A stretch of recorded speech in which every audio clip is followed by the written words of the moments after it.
How are you today, Regan? I'm wonderful. How are you today, Dylan? I am just spectacular. Good. Thank you so much for Good. asking. I'm glad. And welcome back to the welcome back to the Pulp Diction podcast. I'm your host, Dylan Gibson. Who am I here with today? You are here today with Regan, Dylan's favorite JDP English member. That's sure. And yeah, what are we talking about today, Regan? Today we are talking about Interstellar by Christopher Nolan. Interstellar. By Christopher Nolan. Which year did this come out? 2014. 2014. Thank you. Had it on lock. I'm so glad. I didn't do as much research as I told myself I would, but it's chill. I think you did plenty of analysis. I hope so. Such a good movie. It's to dive right into a phenomenal movie.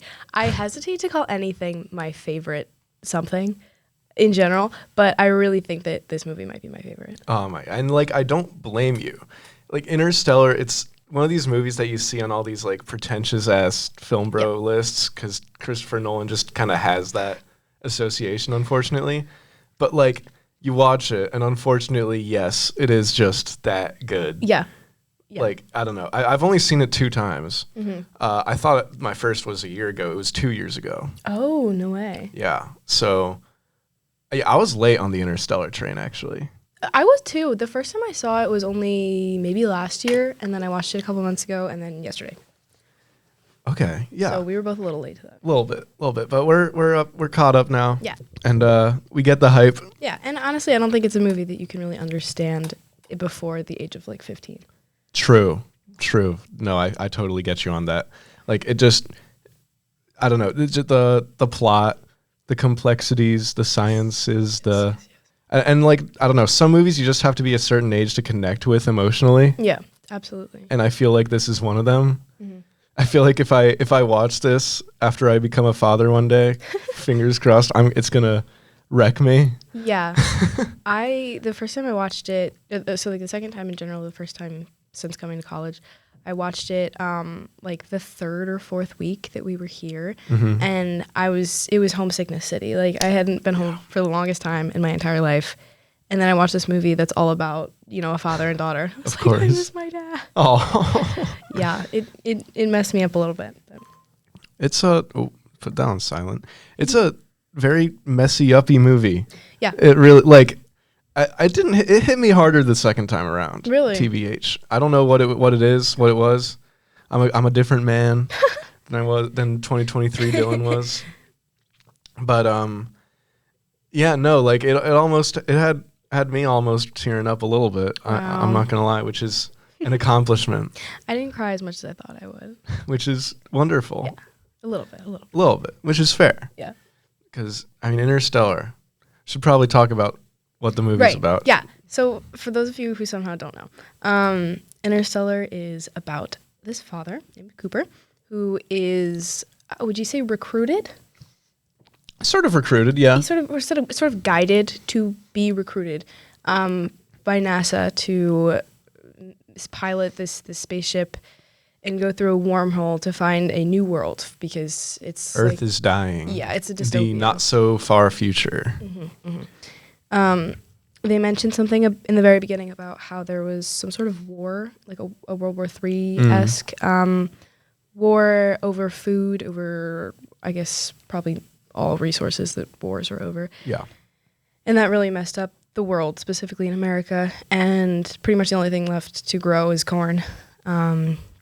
So it's big famine, big kind of... Yeah, they say, what is it, blight? That's Blight. some sickness that's taking all the crops or something. Mm-hmm, yeah. Yeah, so that's what Yeah, and they keep it very vague. I think that's very deliberate. Yeah. Because that's not really, it's not the focus. It's not what matters in No, the movie. no. And that's not to say that they shy away from the scientific aspect of No, things. far from it. And it's a sci-fi, so there's a lot of science Yep. in that fiction. There's And it's all pretty accurate. There's this book that I really want to read that I think he was a physicist, worked with Christopher Nolan on the movie. And it's about as accurate as you can get for talking about going through wormholes and black holes and things like that. Yeah, no, he was very deliberate. He was talking with some physicist, like you said, and was like, I want everything in this movie to be scientifically accurate, or at least like possible. Yeah. So all of it, everything there is like at least theoretically feasible. Yeah. And it's crazy. Like this movie changed the way we look at like we portray black holes, because they did some like crazy simulation to make a black hole, and it looked like that with all the light like spiraling around it and stuff, which hadn't really been an image that had been seen before. But scientists looked at that and they're like, yeah, that's actually probably what they look like. It's crazy. And then when we like finally got a picture of one, it was like pretty much, I mean, it was all blurry and stuff, but it was vaguely like that. And like now pretty much any black hole you see in any movie, show, video game, whatever, it's going to look like the Interstellar black hole because they got it right. This movie to me, and it's not portrayed, I don't think, that much within the movie, but to me at least, this movie, how many times can I say this movie in the 30 seconds span?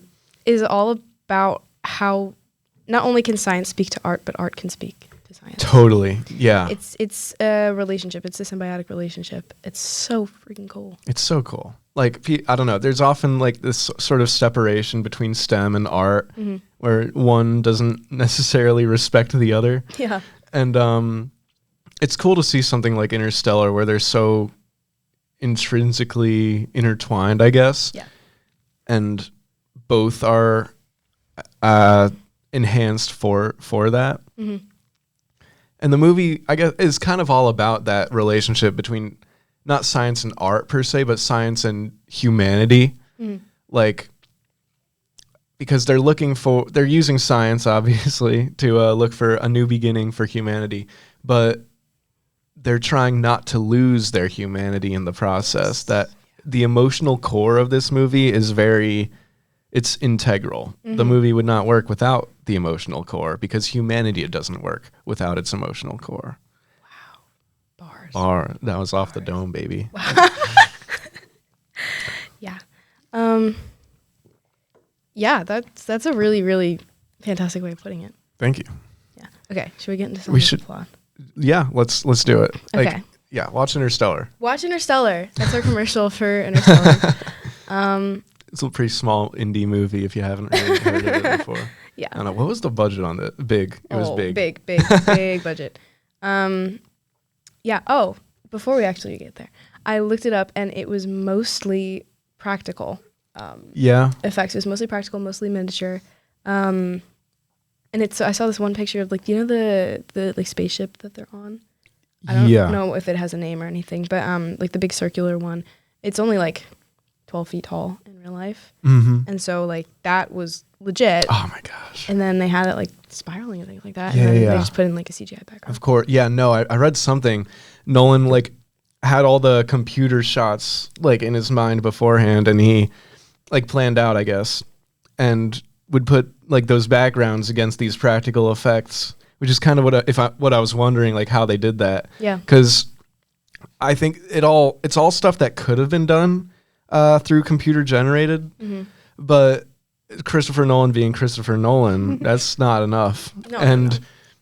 I think you can feel like it's these little things that make those practical effects just work so much better. Like when two parts of the ship like link together, there's just this tiny little like shake of the camera that just feels weighty, like there's gravity to it, you know? And it makes it works. It feels works. so a little niche little Pulp Diction reference for you. That was wild. For our big fan. Yeah, our loyal fans. Nobody's gonna. Two people are gonna get it. Anyway. What was I gonna say? Oh, they also planted like 500 acres of corn. Yeah, they turned a profit from the corn they planted. Yeah, they sold it. That's amazing. It's so good. Oh, they're warding off famine. Yeah, there we go. Yeah. But that's crazy. Yeah. The practical effects are such a big part. Practical and computer generated. I was just about to look up what awards this was nominated for, and then I didn't. But keep going. It won 1 Oscar. What did it win? Best achievement in visual effects. Okay. I mean, yeah. That's just... Oh, it was nominated for. Did McConaughey not get an acting That's crazy. He didn't? That's crazy. He's phenomenal in this movie. Actually ridiculous. Genuine. It's at least one of the performances of his career. In a career filled with great performances. Yeah, absolutely. What were you saying that he was also really good in? True Detective. Yeah. I haven't seen that one, but I've heard good things about it. It's wonderful. Yeah. I kind of want to watch it again. But I watch it. I love Matthew McConaughey. He's so good. Anyway, what were you gonna say? So earlier? okay. So I sort of have like 3 big themes that I was noticing throughout the movie as we were watching it, and I was taking notes. I took 3 full pages of notes, by the way. Then I went back and organized them, and the number one thing in this movie is the relationship between Murphy and Cooper, between daughter and father. And you can kind of see them evolve throughout the movie. You can see Cooper becomes someone else, a different, hopefully better person, version of himself. And you see that similarly in Murphy, but you also see Murphy sort of turn into Cooper in a sense. You know? In a sense. Yeah. In a sense. I had to research this movie for a paper that I was writing a little bit ago. Oh, really? Yeah. And I found this article called Social Reproduction in the Anthropocene. Okay. Shout out Sohee M. That low-key saved my paper. So good on you. We're doing academic papers on Pulp Diction now. Let's go. And the only thing that they talk about in regards to this movie and the relationship between Cooper and Murphy is the lack of a mother in the movie. There's no mom. And so... she's barely really talked about. Exactly. Either. And so M kind of suggests that in order for their relationship to be so fleshed out and to be so, real and palpable, she says you have to sacrifice the mother to save the daughter. Ooh. Yeah. Interesting. It's very interesting. And I think that, how I interpreted it in my paper was that concept sort of lends to Cooper's ability to become both mother and father. Yeah. And he's your dad. He's your dad. But he also sort of serves that maternal role. Yeah, the caretaker role, like the mother's traditionally supposed to take, I guess. Exactly. Which would be, what do you think? He has that warmth. He has that kindness, and he's gentle with her in a way that traditional masculinity is not really allowed to do, specifically in media, in film. And that's for me at least, that's why their relationship feels so good. Because shout out Charlotte Wilmore rope episode. But it feels real. It does like something a little bit more than any other parent-child relationship I've seen on screen before. I absolutely agree. It's that parent-child relationship is the center of this movie. If that doesn't work, none of the movie works. Yep. But it works. It works amazingly. And you want this father to get back to his daughter more than anything else, because he wants it more than anything else. And you can feel that, you can empathize with it.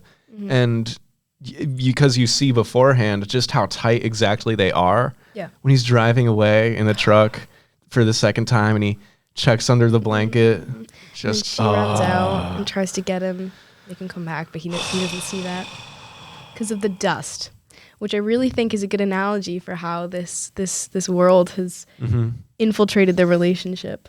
Yeah. Oh, okay. Dust was also practical, by the way. I am an English major.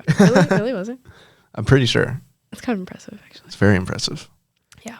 The only other the thing that I noticed too in regards to the death of the mother is that because Cooper doesn't have a wife, his primary role becomes father. Yeah. And so in the article that I read, it says that this neuters Cooper, which I thought was a interesting way of putting it. Like emasculates him, or not emasculates, but kind of removes sexuality from his character. If you look at it, he has Dr. Brand, the younger, is like the classic, you would expect the two No, of them yeah, to I was start thinking falling in a in love. lesser movie, he and Dr. Brand would have started something. Exactly. But because he's so focused on Murphy and his role as her father, that's not even a question. No. Not even a question. There's not no one retention. moment in the movie where it feels like, oh, is there something here between them? Like, they're coworkers. I mean, you could say that at the very, very end, Yes. he goes to get her, but that could also be a friendship thing. Yeah, exactly. Well, it's a humanity thing. It is. He's going on his next adventure in the stars. This is true. Yeah. So I thought that was really interesting. So he's very Vin Diesel. In that family is first ahead of everything, until the idea of adventure is brought up. Yeah. And we see this like literally in the movie. Like there's a scene where he's in the NASA, I guess it's the headquarters at this point. Yeah. He's in like this meeting room, and he's essentially been kidnapped by NASA because he trespassed. And when he wakes up, he's like, "Where's my daughter? Where's my daughter? I will not talk to you until I have my daughter." And then he's reunited with her. And he's holding her in a very gentle, motherly sort of way. Yeah. And then, he's trying to they're trying to get answers out of him, and he's like, "I'm not gonna, say anything until I know that my daughter and I are gonna be okay." And then they reveal that they're NASA and that they have this mission that's going to the stars, and they open up like this room to a spaceship, and then he physically puts his daughter down. Oh, good catch. And physically removes himself from his daughter. Okay. And I thought that was really That's very telling. It's Yes. really interesting. And there are a bunch of little things like that where when science, and not even science, more like adventure, is in the equation, he removes himself from Murphy. Yeah, because he feels that pull towards the stars, I Yes. guess. And it's this theme. Someone said, like, he was born 20 years too late and 20 years too early. Yep. So exactly at the wrong time to do all that exploration. He's forced to be a farmer. He hates farming. And he's finally given this opportunity to do what he was essentially born to do. And he faces this impossible choice, like my daughter or this. But in a sense, I mean, it's about the adventure for him originally. I think that's the emotional drive for him, but also, I mean, he's told that their world is dying, Like, and that which Murphy's- includes yeah. But of course, Murphy is his world. Exactly. And more importantly, he is Murphy's world. And so him leaving is her world imploding.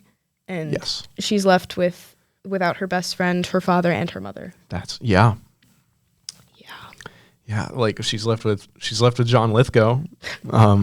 Great guy. Great guy. But also, I mean, we see through Tom's messages that her grandfather, John Lithgow, dies like so quick. That's right. Yeah.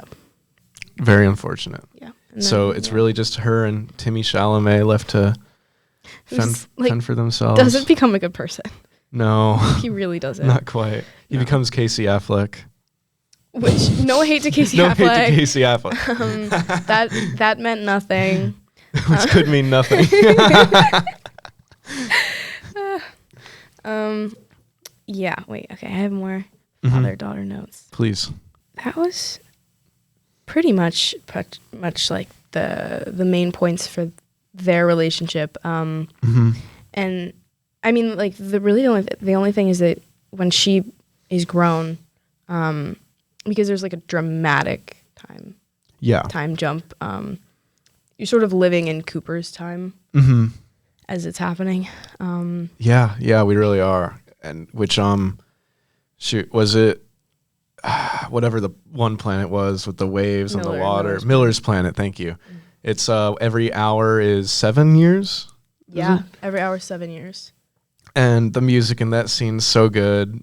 It evokes like a ticking clock, the sound, and every like beat is, I don't know, someone did the math on how long it is on Earth, but it's a lot of time. I think they did it intentionally. I think every beat is a day. Yeah. Okay. So yeah. So a lot of days are passing. A lot of days. He's missing a lot of time. Yeah. And that ticking just feels, ever closer. Hans Zimmer went crazy for this movie. Interesting that you bring up Hans Zimmer and the music, because Hans Zimmer didn't know anything. Yeah. Anything about the music, or I'm sorry, anything about the movie, pretty much until after he started writing the music. Yeah. All he knew was that, well, I think he knew it was about a father and a daughter. Well, I think he might have thought it was about a father and his son. Okay. Because originally it was. Oh, really? Yeah, originally it was Murphy was a boy. Why do you think they made that change? I don't know. I don't know if it was an intentional change or if they just found Jessica Chastain and they were like, no, you're it. But I do know that it was supposed to be a father and son, and then for some reason Christopher Nolan changed his mind, and they didn't change anything about the movie. Interesting. They just changed like the pronouns, basically. Yeah. But it made for, I would say, a better movie. I kind of think so too. I couldn't imagine Murphy being a boy. Yeah, no, me neither. She's just, I don't know. I can't see it. I cannot see it. But the music is wonderful for that reason. It is. I would say it's not your typical sci-fi. No, soundtrack. and that's like he wanted something different, was what he said. He didn't want a typical, not even for Hans Zimmer typical, which Hans Zimmer typical is still good. Yeah. But he just wanted it to be different, and it is different, and it's spectacular. Yeah.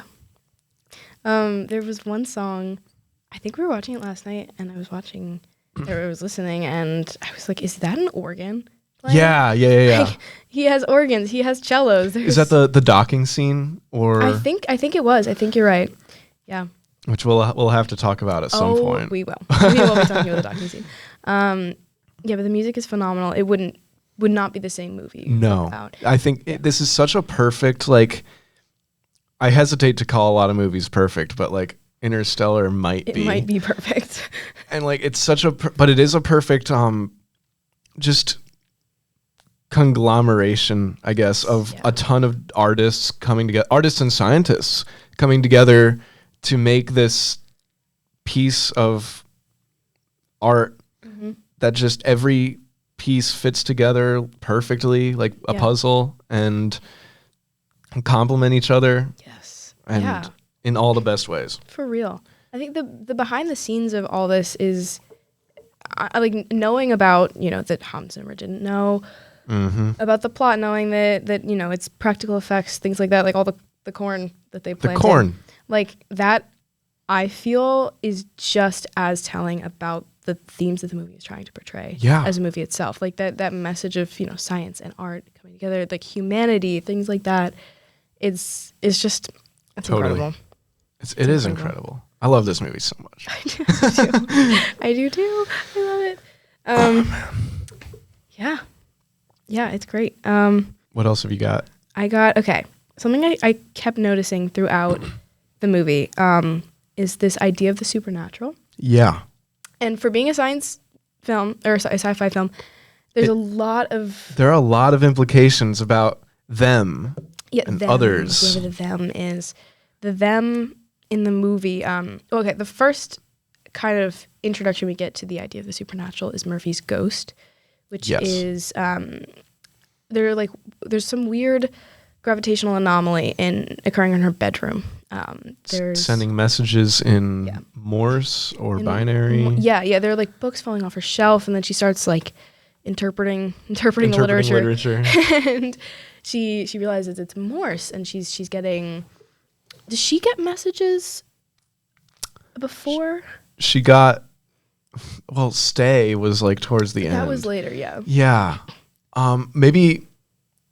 I don't know if she gets any concrete messages before the first like big message, which is coordinates. Yeah. To NASA, which is something that Cooper finds.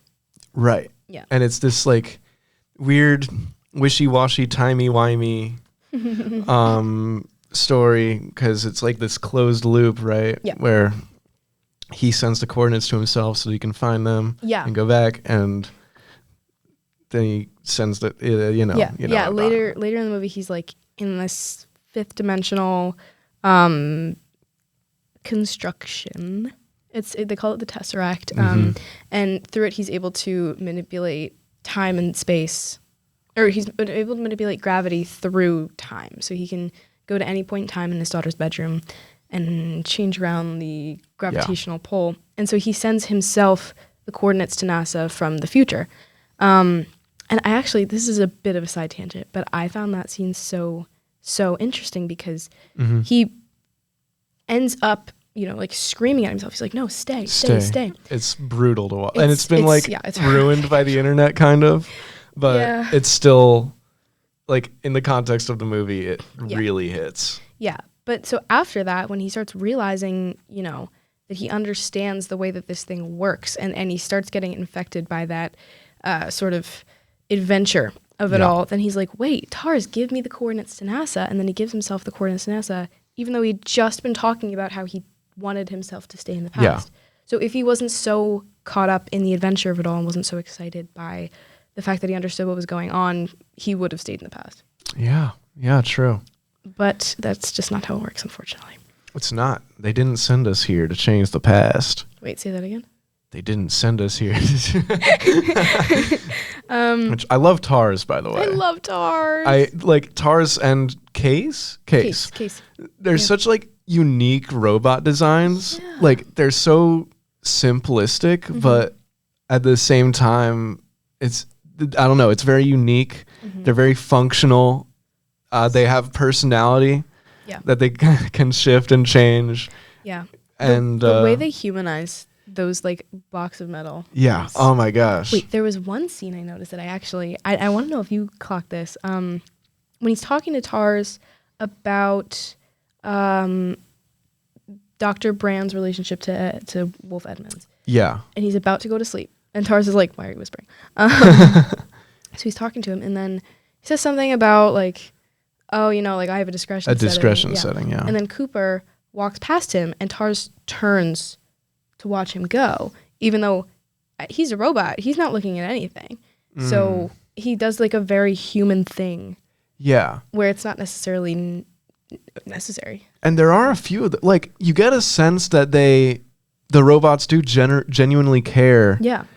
Like one of them offers himself up as like a sacrifice to get data and whatnot, and he was like, "Don't joke. I'm not joking." And I don't know. It's so strange that these machines have that humanity about them. Yeah. And like, what is that saying about us that like we almost created life? Like And then when he's in the Tesseract and he's telling TARS that it's not actually the ghost, or it's not them, it's us. Humans. It's us. We are they. It's us, but who is us? Yeah, like it's him and TARS. I feel like he's suggesting that humans evolve to some space where they're able to do that like 5-dimensional stuff. Yeah, but in saying us, he's saying that us meaning you and me, TARS. Yeah. So TARS is once again humanized in at least Cooper's eyes. Yeah. Yeah. No, it's great. It's so cool. I'm so yeah. Yeah. But going back to the supernatural, the Dr. Brand is sort of the spearheading the belief that there is a them. There is someone that's pulling them out into this wormhole, into space. And she suggests this belief that like love is this like transcendent thing over time and space and science. Which is just so interesting because she's like the science chick. Yeah. Yeah. So that was really, really interesting to me. For sure. I agree. Yeah. And and like you said, she was right. She was right. Yeah, do you want to describe the scene? Yeah. So they get back from Miller's, right? And they only have fuel for one more planet to explore, basically. And so they have to make the choice between Dr. Mann and the other guy who Anne Hathaway is in love with. And she has faith in the guy because partially, in no small part, due to her love. And she wants to listen to her heart. And Cooper says, no, we're not listening to your heart. We are listening to cold, hard facts, which was Dr. Mann the one that was sending the thumbs up, or was... Yeah. Okay. Yeah, so Dr. Mann was on his planet, and he was still sending out, like, good readable signals. Mm-hmm. And Edmunds the signal had been interrupted, but up until the end, it was sending out a good, clear, strong thumbs up. With good data. Yeah, with Science. good data. So they were thinking, maybe something just happened to the transmission, but also something like what happened on Miller's planet, Mm-hmm. where Miller was killed by a 300-foot wave. Mm-hmm. Could have happened. And it was interesting, like, watching that scene. A part of me was like, why wouldn't there be a failsafe for if the ship crashed and couldn't transmit and like kept transmitting? But like they say it very well. Like here, they just landed. Yeah. Like that just happened. That's why the signal is still being sent out. And I thought it was interesting, too, that they so readily went to Miller's planet when they knew about that time slippage. So they knew that, Miller hadn't been collecting 10 years' worth of data. She'd been collecting an hour and a half's worth of data. Yeah, if that. I thought that was a little silly on their part. I can't lie to you. Yeah. Well, and Cooper like calls him out, like, we are not ready for this mission. Yeah. We y'all have no survival skills. Yes. Bunch of desk jockey scientists that haven't ain't worked for a living. And yeah, I also in saying that kind of stuff, this isn't like my third topic that I kept getting drawn to, is that Cooper is sort of raised up as the pinnacle of masculinity. Yeah. And he is the macho man character. Mm-hmm. But again, he's, the father and the mother, so he's not macho man in the sense that he's, I don't know, your typical like boys don't cry type of, like, yeah, John Wayne. Yes. But his Gary Cooper. his lack of understanding about the scientific things that they're talking about sort of underlines his masculinity. Yeah. In a sense, no, like, which is I weird. think what's being said there is like real masculinity is being able to be vulnerable and have those moments like he has with when he's going through the tapes after Miller's planet and whatnot. Yeah. He just starts bawling. Oh my gosh, it's brutal to watch. It's honestly, I think that after I have kids, I will never be able to watch this movie again. I wouldn't blame you. Like, I'm gonna have one viewing before I have my first child, and then that will be it. Yeah, no more Interstellar for Regan. No more. But it all works out in the end, sort of. Yeah, sort of, kind more of, or less. Yeah. But so regarding his masculinity, I noticed a contrast between three different characters. Okay. The first was Brand, Dr. Brand, the younger. Mm-hmm. When they're talking, you mentioned it earlier, when they're talking about going to Edmund's planet, and he's, dismisses her desire to go there, and her like legitimate, scientifically backed sort of hypothesis about what the planet will look like. Yeah. Because he just dismisses it as being, like that's just, you're just thinking romantically. Mm-hmm. You're thinking with your heart and not with your head. Yeah.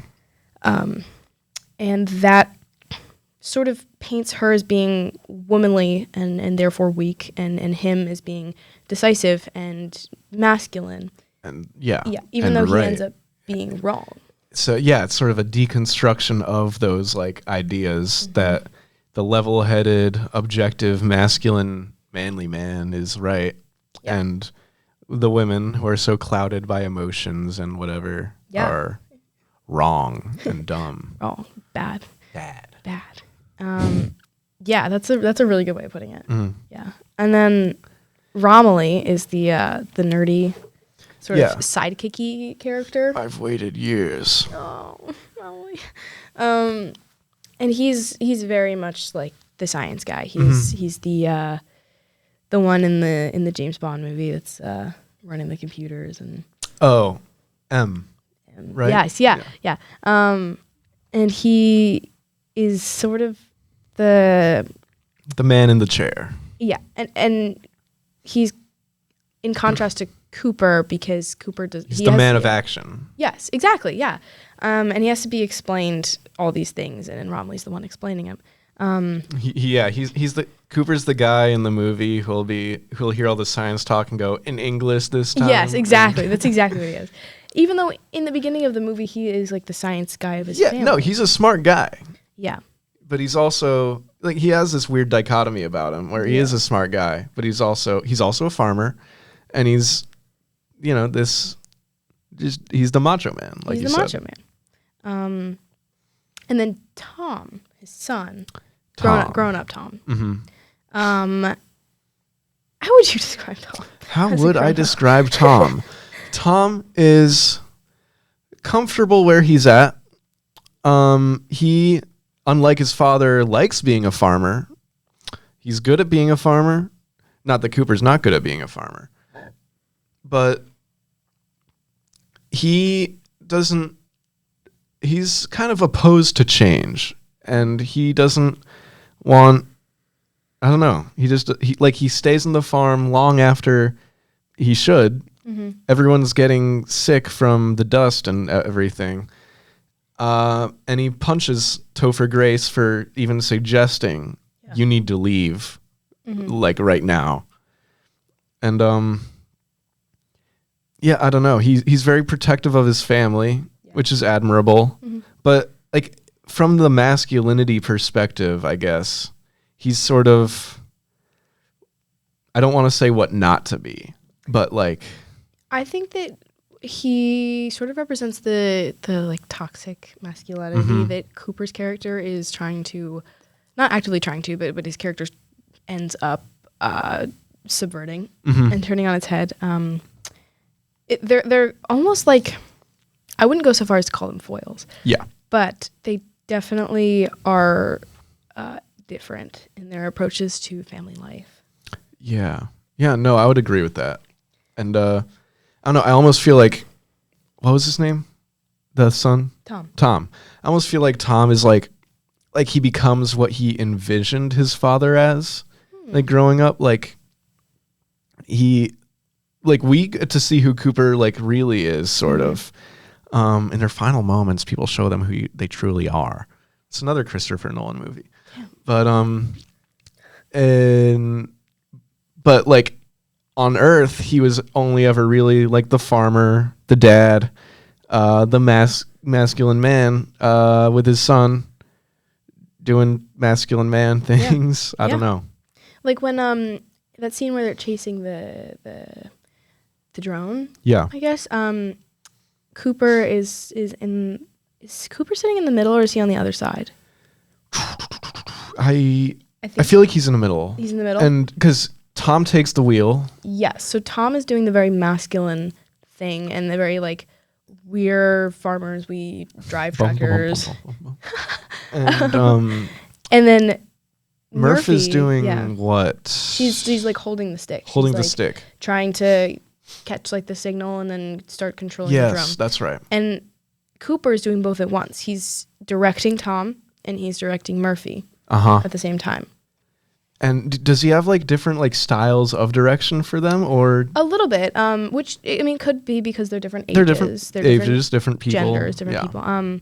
He's very hands-on with Murphy. He's very much like I think his hands are literally on, like he's helping her. Yeah. And then he's verbally telling Tom what to do.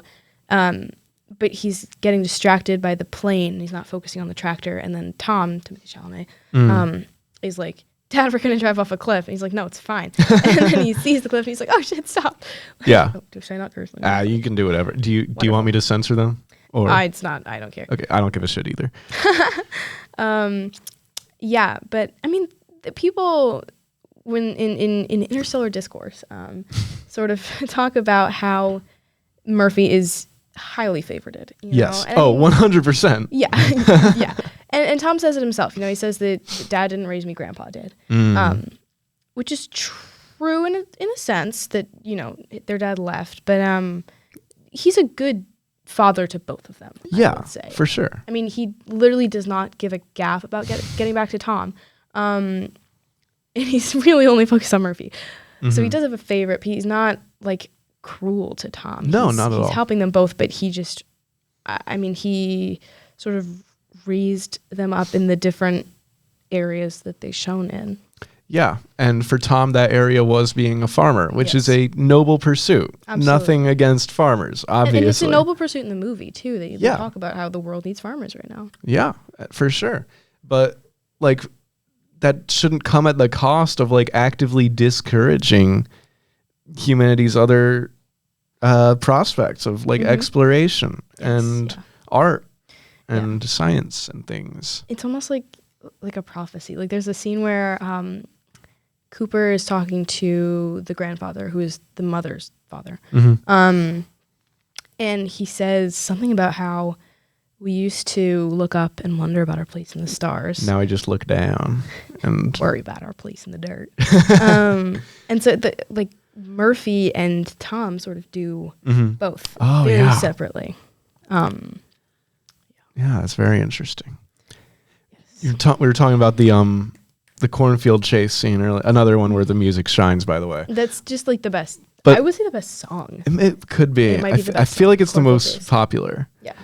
But what's interesting, so the drone is like, that's an AI, right? And like, is it? I feel like Murphy, is it? I don't know. Because like Murphy says something about like, why don't we just leave it alone? Why can't we let it live or whatever, right? And he's like, well, it has to evolve just like the rest of us, right? I remember that, yeah. Which almost goes back to like Tars and Case, right? And like how they're not human, they're man-made, but they have like a humanity about them. Yes. Yeah. So I don't know what gives them that, and the drone, I mean, I guess they have personality, but well, who's to say that the drone didn't? Because when it crash landed, we don't see the drone do what the drone does. Exactly. At all. And I think that's this movie's central question, really, is like, what is humanity? What is humanity? What makes a human a human? What's you know, well, what separates us from the robots, from them, from everything? It's very meta. It's a thinker. It's complicated. For sure. Yeah. Oh, I guess I didn't even note this, but masculinity is also called into question with Dr. Mann. Yes, Matt Damon, right? Matt Damon. Which Matt Damon's role in this movie was like kept secret before it came out. Really? Yeah, like I'm pretty sure like people didn't even know he was going to be in this movie. That's crazy. Before he just showed up, and it's like, wow, it's Matt Damon. And I didn't know he was in this before the first time I watched it. That's so Drew Barrymore in Scream. But like opposite. Yeah, right. So it's very interesting, and I feel like it's not I don't know what a typical Matt Damon role is. He's very versatile. He's very versatile. Yeah. He's a doctor who is Dr.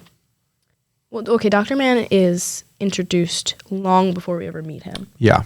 He's introduced, and Dr. Brand is telling Cooper about the Lazarus missions that went out like 10 years ago to search for new worlds.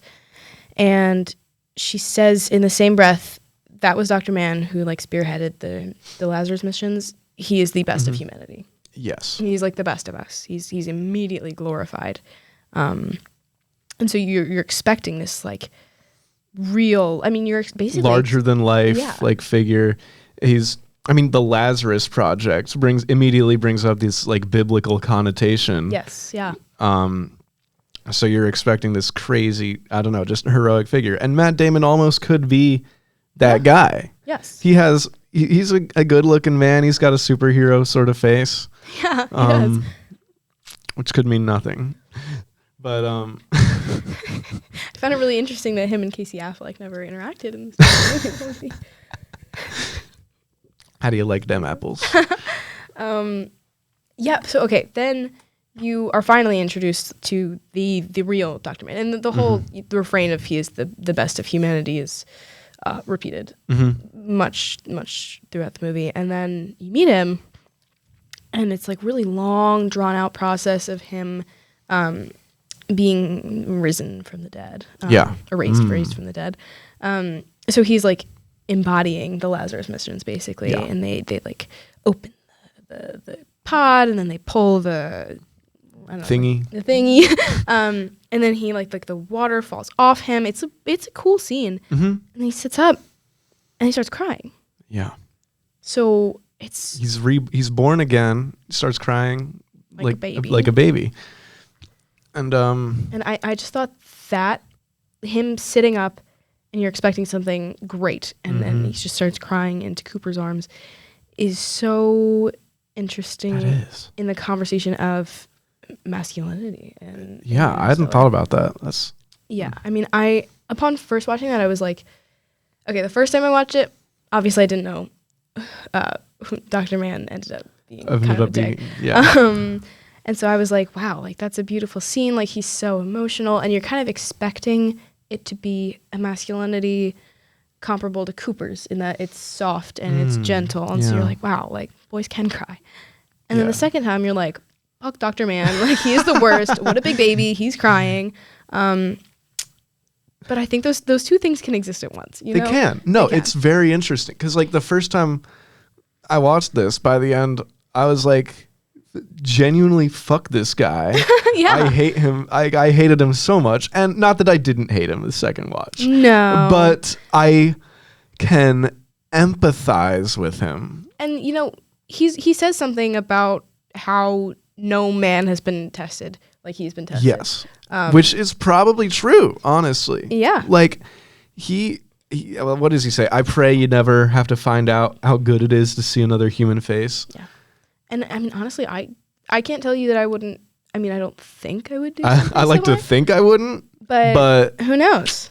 Who knows? And it's so what really sticks with me is when he's like fighting McConaughey.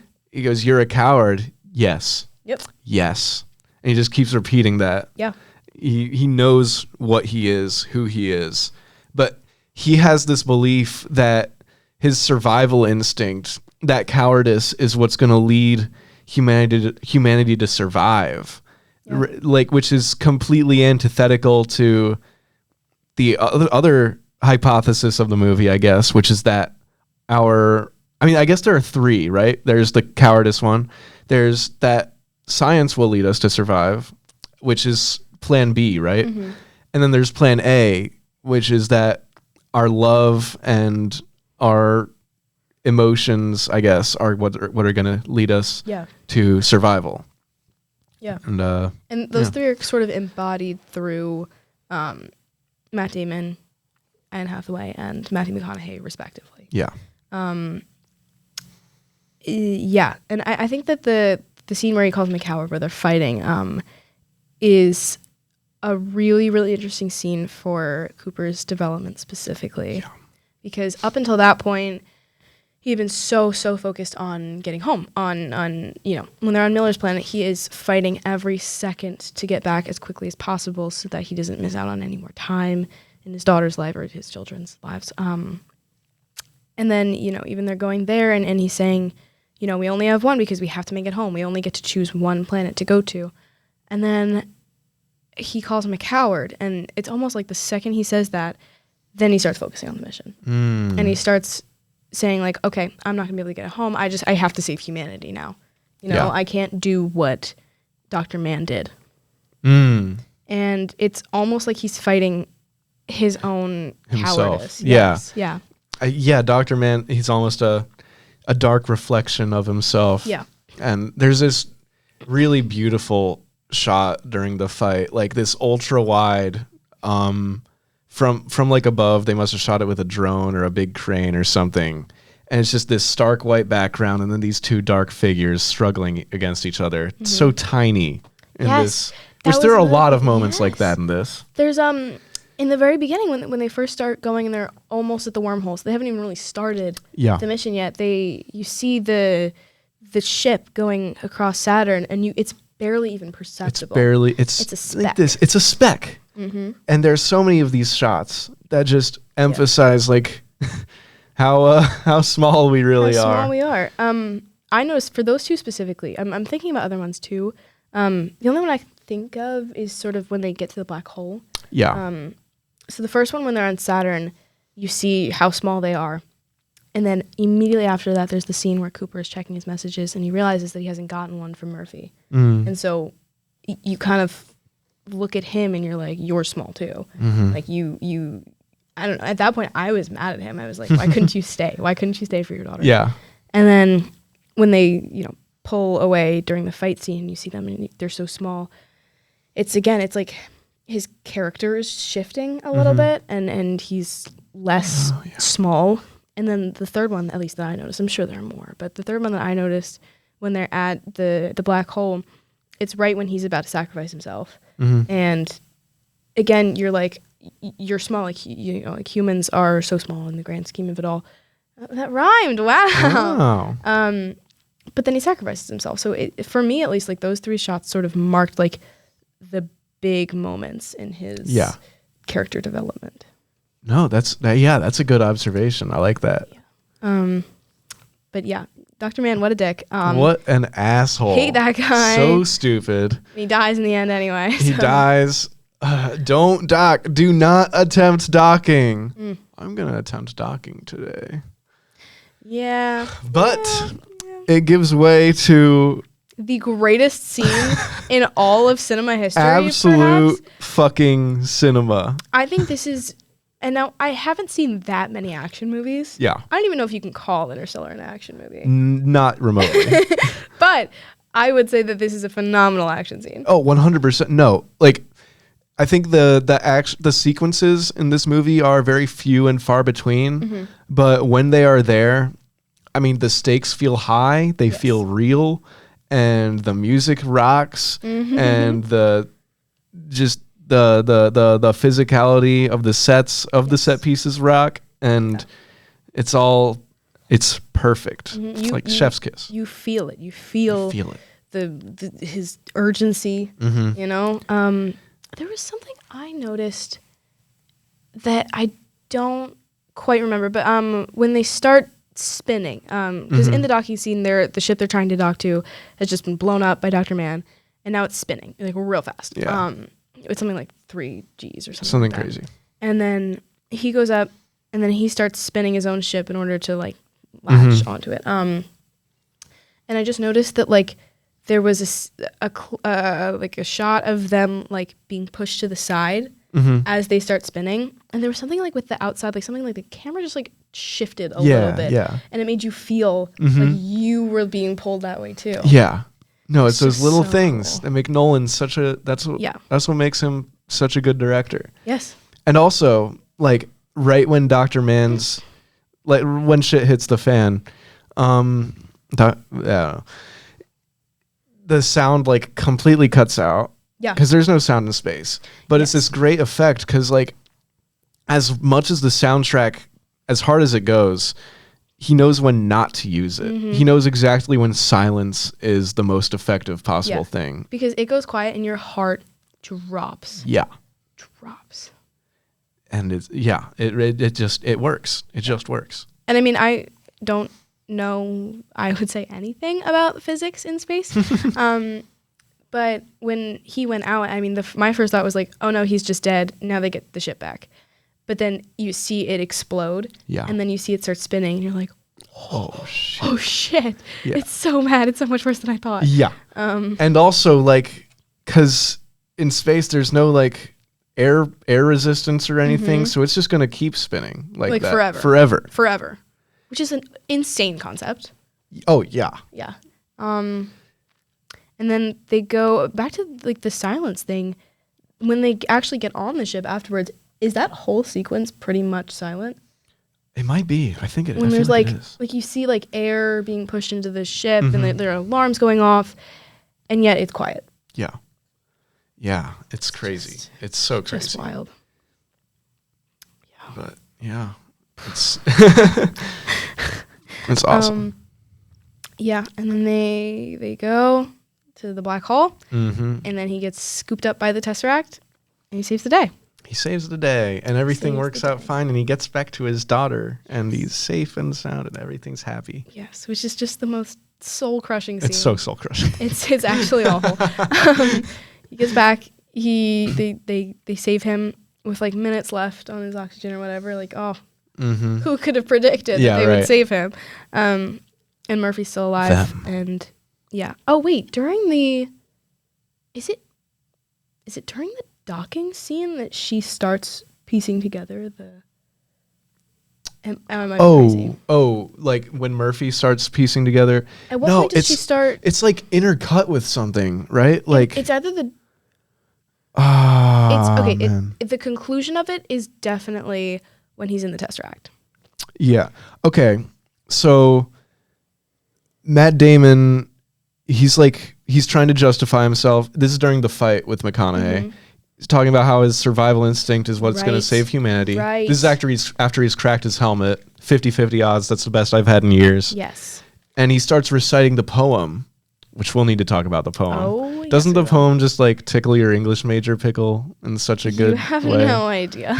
It feels so. But he's doing the poem, and this sequence is intercut with MURPH, who's leaving the farmhouse behind after getting kicked out by Casey. Yes. Not Casey. Casey Affleck. Yeah. And refusing to give up, just like Coop is refusing to give up and going for the transmitter thingy, right? Yeah. Yeah. This scene to me, like, yeah, you see that father-daughter resilience, just like you said. That's really cool. And also, you see there's this whole talk throughout the whole movie of the chosen one, you know? Yeah. Which again is that sort of supernatural element. And so Cooper thinks he's the chosen one. Dr. Brand chose me. Exactly. Dr. Brand thinks that, Dr. Mann is like the best of humankind. Mm-hmm. And at no point yet has anyone suggested that maybe Murphy is the best of us. Yeah. And then in this scene, you see her start piecing it together, and you see her start like, not even that, you see her really just trying to save this family that she's not even really a part of anymore. She just feels this duty, you know? To save everyone. Exactly. And you see this at the exact same time that Dr. Mann is revealing his cowardice to not just Cooper, but to the audience. So you're almost as well. seeing the best and the worst of humanity. Yes, and you're seeing how Murphy is, and you're told this before anything else, really. They actually confirm that she is the chosen one. Yeah. You're seeing that she is the kindest and the most selfless, and she's putting herself in harm's way in order to protect this woman and her child, like her sister-in-law and nephew. And you're seeing that at the same time that Dr. Mann is like being the worst person in the entire world. Across worlds. Yeah, the worst person in the multiverse, actually. And then also too, I think you get hints of that Murphy is the chosen one. For sure. In the very beginning. Then she can outsmart Cooper at 10 years old. You know? Like the blanket. The blanket. She puts things in front of his door, and like he can push past those things in the door, but he's not expecting it. Yeah. You know, right. and she's just brilliant. I freaking love her. She's such a smart child. She's a sweetheart. Yeah. I don't know. And stubborn as all hell. Stubborn like her daddy. Yes. Yeah. But that scene is really cool, and then she starts piecing together the it pauses, like the Murphy scenes pause while the whole docking scene is happening. And then they have the whole sequence of going through the black hole, and then he sacrifices himself. You've got to sacrifice yourself. He's going to sacrifice himself. And then the them like take him into the Tesseract, and then Murphy comes back in. Yes. And then she starts piecing it together. With the watch is finally. The watch. And how do you know she'll come back for the watch? Because I gave it to her. Because I gave it to her. Oh, my heart. Yeah, she's just, and she kisses a dude. Yeah. Eureka. Topher Grace. Yes. Eureka. God, I want you to kill Peter Parker. That's so funny. Yeah, so Murphy's just the best, basically. Yeah.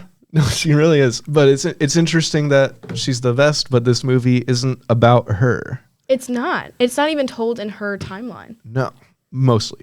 It's, yeah. I think the first time where we really see adult Murphy, she does one message to her dad, right? Or is it to... She makes one message to her dad. The other is to Dr. To Brand, Dr. but Brand. then she ends up talking to her dad. But it's such a good transition because, Yes. like, Oh you my see the end of the message, and then it's her turning the message off, and then going and talking to Michael Caine for a little bit. And then you don't even... Michael Caine. You don't get to see... okay, Cooper doesn't get to see Murphy... Grow up. Yes, but also when she's talking to Michael Caine, she's, saying how, like, we have to solve the gravity equation to bring them home. Yeah. And Cooper doesn't know any of that. Yeah. He just thinks that she hates him. That's right. She thinks that he thinks that she's abandoned Tom and his family. I don't know what Michael Caine tells Anne Hathaway in his messages, but so he's dead convinced that his daughter hates him. Mm-hmm. And yet he still wants to go back to her. And he still wants to go. Yeah. I think hating her, thinking she hates him is part of that. He wants to reconcile. Yeah, reconcile. But also, like, I like to think at least a father as good as Cooper would just want to reunite with his daughter no matter what the circumstances. Yeah. He promises her. He promises. And that's really what drives the plot. For sure. Yeah. So good.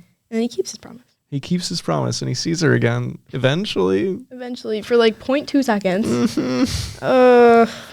And it's sweet that he gets to see her again, but it's so heartbreaking. Yeah. And I think that, people say that he was only with his daughter for like all of 2 minutes, but I think that's not quite what happens. Point? Because you hear her voiceover as he's like doing other things that are implied to be happening later. So I think they spent more than just those like 2 minutes together. Yeah, for sure. That actually like messed me up the first time I watched it. I was like, you just spent like 70 years waiting for him, and you just spent like all of, I guess what to him was like 2 hours. Man, was it? Pretty much after they wake up, after Saturn, it's told in almost real time. That's crazy. I know. That's crazy. I know. It's just insane. Like could you imagine just coming back in like 70 years? I've had a doozy of a day. Like, yeah, right? It's definitely not even 24 hours before. I hadn't even thought about that. Really? Not really. I don't know. I'd thought about the relativity thing and how terrifying that is, but yeah, I'm not scared of death. I'm scared of time. Yeah, it's wow, insane. Yeah. Yeah. I do really like all those like talking head documentary bits of the old people. Yeah. And that's like how the movie starts, right? Mm-hmm. And I don't know, the first time I watched this, I was like, oh, so is this like historical footage of people from like the Dust Bowl and talking about their times and parallels with this future time? But then you find out that they are from the future time. Yeah. And they're talking about this. And I don't know. It's a good reveal. I also thought it was interesting that they're very like, I don't know, they look old-timey. Like they look like they were shot in the 80s. They do. And that's definitely very deliberate. For the mislead. But also like... film doesn't seem to be that advanced in their world. Yeah. Like you have like crazy spaceships and stuff like that. They can imitate gravity. They don't seem to have smartphones. No, they don't have smartphones. Maybe they do. I know Christopher Nolan just doesn't like smartphones. And I really respect that. I do too. I hate them. But I can't even think of them making a call on like a landline. Yeah. Huh. And I think that also serves to give this film an otherworldly sense of it. It not maybe not otherworldly, maybe timeless is the word that I'm looking for. Because really, I think it's implied that it takes place. Well, I guess it would be like 2030-ish. Something like that. The not so far future. Yes, yeah. But also it could just as easily have taken place in the 80s. For sure. Probably not before that based on costuming and cars and stuff like that. But right. Yeah. Yeah. It's really... And I don't know, parts of this almost feel like they could have been an 80s movie. Or before Christopher Nolan picked it up, apparently Steven Spielberg was attached to the project. Wow. Which was really interesting. I have no idea how this would have turned out. I didn't know this wasn't Christopher Nolan's like brainchild. No, I didn't either. And I was reading about it earlier today, actually. And I actually want to look up who wrote it, the script. I really thought it was Christopher Nolan. Yeah, but like, as like Spielberg's my all-time favorite, but I cannot imagine this movie if Spielberg had directed it. It just would not. It would be so okay. It was written by Jonathan and Christopher Nolan. So I don't know. Maybe Jonathan Nolan just like wrote the script before that, and maybe he like had the idea for it and went to Spielberg. Yeah, that could be. And it was like, no, we're gonna keep it in the family. All sorts of possibilities, I guess.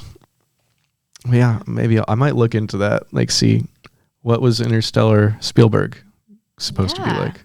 I wonder why he left the project. Yeah, I don't know. I mean, how it turned out. Well, I don't know, because Spielberg is a very sentimental director, and I feel like this is a very sentimental movie, but not like in the way that a Spielberg movie is sentimental, if that makes sense. I think the sentiment just comes, it just shines through. You don't need to force it in this movie. Yeah, and like Nolan, I feel like generally isn't that sentimental. Do you think this is one of his more sentimental movies? 100%. I mean, at least as far as I've seen. Because what haven't I haven't seen Memento. I don't know. Aside from The Dark Knight, this is my only Christopher Nolan movie. Yeah, he's a good one. It's certainly more sentimental than any of the Dark Knight movies. Yeah, for sure. Yeah. But, yeah, we've talked about just most of the movie by now. Do you want to hear about the fan theories? Yeah, hold on. Do you have anything else to? I don't know. Hold up. Maybe. I don't know. What are the fan theories? There's one main one that I don't subscribe to because it makes me sad. Okay. The theory is that the crash in the very beginning, it kills Cooper. Okay. Which is just your standard, like, he's been dead the whole time. He's been dead the whole time. It's all a dream. Okay, Okay. Most of the fan theories are like, Cooper's actually dead, but he just dies at different times. Okay.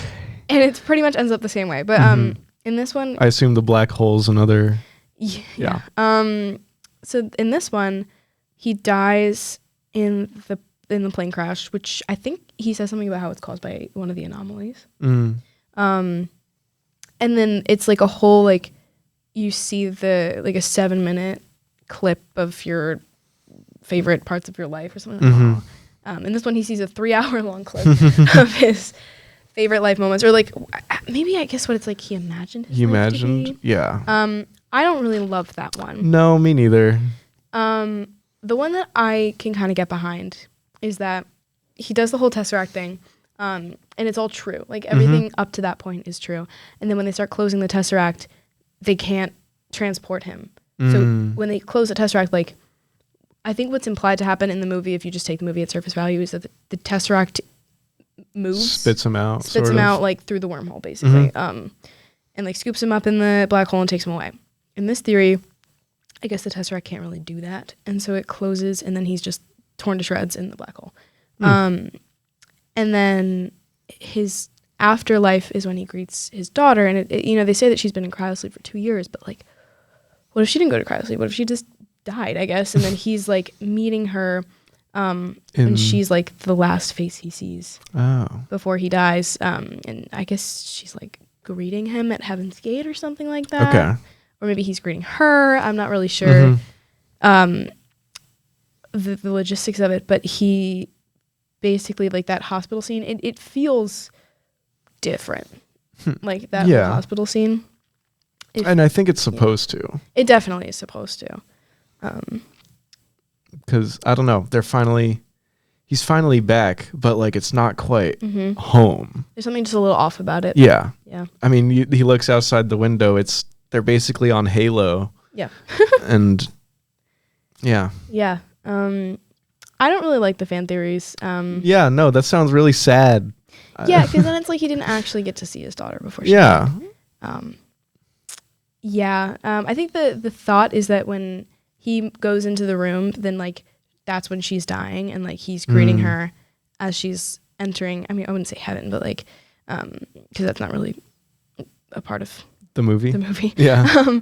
But, like, whatever the afterlife is in Interstellar, she's dying, and then she sees the faces of her children, and then she dies, and then she sees her father. I don't love it. No. But But you I can see the vision. see the vision. I can appreciate the vision. I get that. Yeah, no, it is interesting, the idea that, like, I don't know, of like something to do with an afterlife here. And I felt like faith was a bigger theme in the movie than I initially realized. And I don't know if that's just preacher boy talking.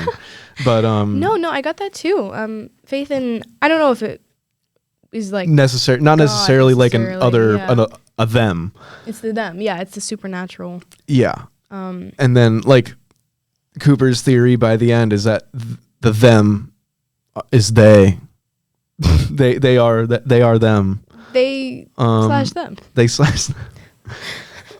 Humans are them. Humans are them. Humans are us. Anyway, from the future. I don't know, which I don't disagree with that, but I also, I don't know. And again, this might just be preacher boy talking, but I like the idea of them being like a supernatural sort of other entity. It's left unanswered for a reason, I Yeah. think. You know, it's entirely possible that it is humans from the future.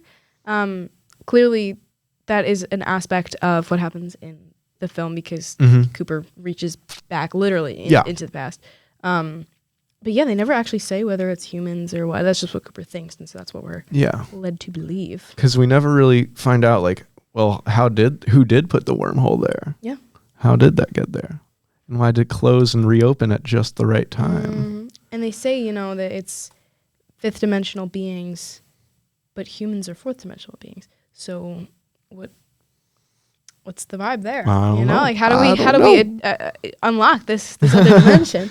I don't think one simply evolves to fifth dimensional. No, that's not capabilities. Really possible, really.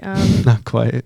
And I was intrigued by the fact that they never really brought up the idea of extraterrestrials. Like they jump straight just out of the question. Yeah, they jump straight to like a godlike figure. You know. Yeah, it's very even interesting. the scientists. And they don't really talk about like they never say God or anything like that in the movie. It's always them. Uh-oh. What does that say? Battery's almost full. Uh-oh. Oh boy. Okay. Wow. I'm actually gonna. There is a spare. Okay. Uh-oh. Ooh. Just hold the thought. Yeah. We'll fix this in post. Cool. We're back. Cool. We are so back. Okay. Do you recall what we were talking about? Not really. Something about them. I do want to say before we move on, like I don't, just on the subject of the theme of faith in the movie, like, again, that's not necessarily faith in an other or a them. It's like MURPH's faith in her father, which dissipates for quite some time. Well, yes. I mean, which how could it not? You can't really blame her. It's Coop's faith in, I guess, his own ability to get back to his daughter, his daughter's love for him that won't fail, and it doesn't. Casey Affleck's faith in his father that fades. Just the general faith in humanity. Yeah. Faith in love. Peace and love, man. I mean, the whole supernatural. Okay, if we assume that Cooper is correct in that it's humans from the future who are doing the whole Tesseract thing, then the supernatural element is sort of thwarted by humanity, and the thing that you're left with is that faith in humanity, that humans are the one who are saving humans. Yeah. And I thought that was really interesting. It is very interesting. But again, it's entirely possible that it's just something else, you know? That nobody really knows. Nobody knows. Yeah. Let's see. Just some, I don't know. We're going to move on in just a second. Yeah. Did you ever think more about the change in aspect ratio from? A little bit I did. So yeah, there are a couple of those. A lot of the shots on like Earth are in this widescreen aspect ratio, whereas most, if not all of the space ones are this full screen shot with an IMAX camera to capture the full thing, which could just be like, you know, saving budget, like using the big camera and the big film for the spectacle.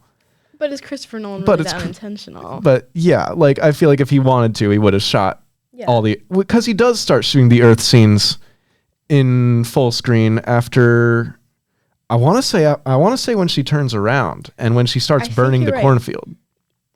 Oh, interesting. But don't quote me on that necessarily.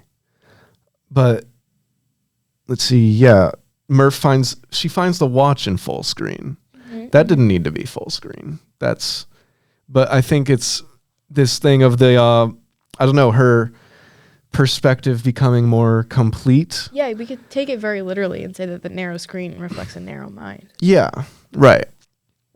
And that's a good catch. Yeah, and I kind of wish I'd paid more attention to the aspect ratio. I did not expect it to change. No. Like, there was just this one part where it was switching back and forth from the fight scene to Murphy. Yeah, that's right. At the same time, I think that was a big one. It's, like, shifting dramatically.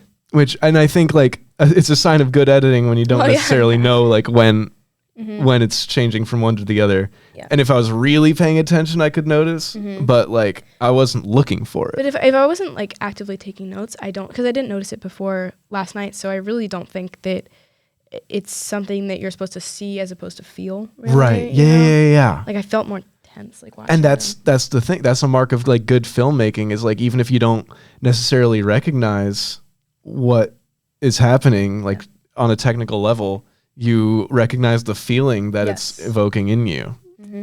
And that's why Nolan's so good. Props to the man. Yeah. And also, to go back to Dr. Mann for a little bit, he references love as a barrier that evolution has yet to surpass. Oh, that is directly contrasting. Yeah, he sort of he has this view where he had to sacrifice a little bit of his humanity for humanity instead of embracing his humanity.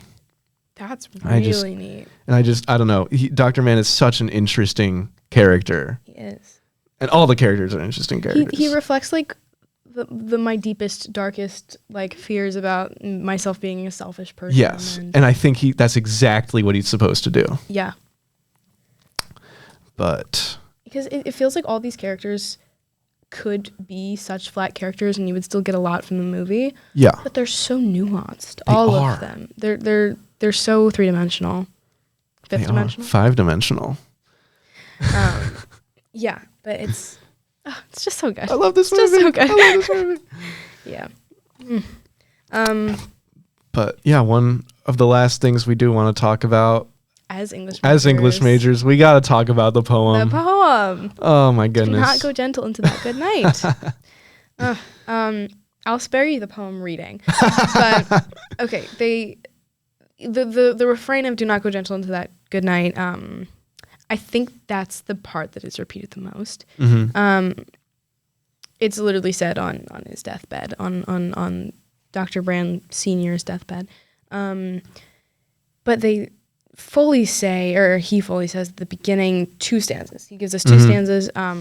It's when they're first going out on their mission, right? Yeah. Like it's launching out of Earth. Yes. Yeah. But I think that if you read the full poem, it's not that those 2 stanzas are the only ones that make sense. Yeah. In the context, the whole poem makes sense. Do not go gentle is kind of the refrain throughout the whole thing, and the rage. But then they talk for the rest of it. Like this stanza in particular, he says, "Wild men who caught and sang the sun in flight, and learned too late they grieved it on its way." So you get this kind of like almost Icarus type. Yeah. Or even like Prometheus, like this idea of catching the sun or catching fire. Learned too late they grieved it on its way. So I mean, there's a lot. I mean, with the whole time slippage aspect of this movie, there's a really big emphasis on letting or not wanting to let things just like fly by. Yeah. You know, and desperately trying to hold on to what you have right in front of you. And almost being blinded by that in a way, which the very next stanza addresses. It says, "Grave men near death who see with blinding sight, blind eyes could blaze like meteors and be gay," which could mean nothing. It's an old poem. But yeah, I think the whole poem speaks to that aspect of of the film. It's really neat. It's so neat. Michael Caine does such a good reading of it. Yeah. And then Matt Damon repeats it, at least part of it later. Yeah.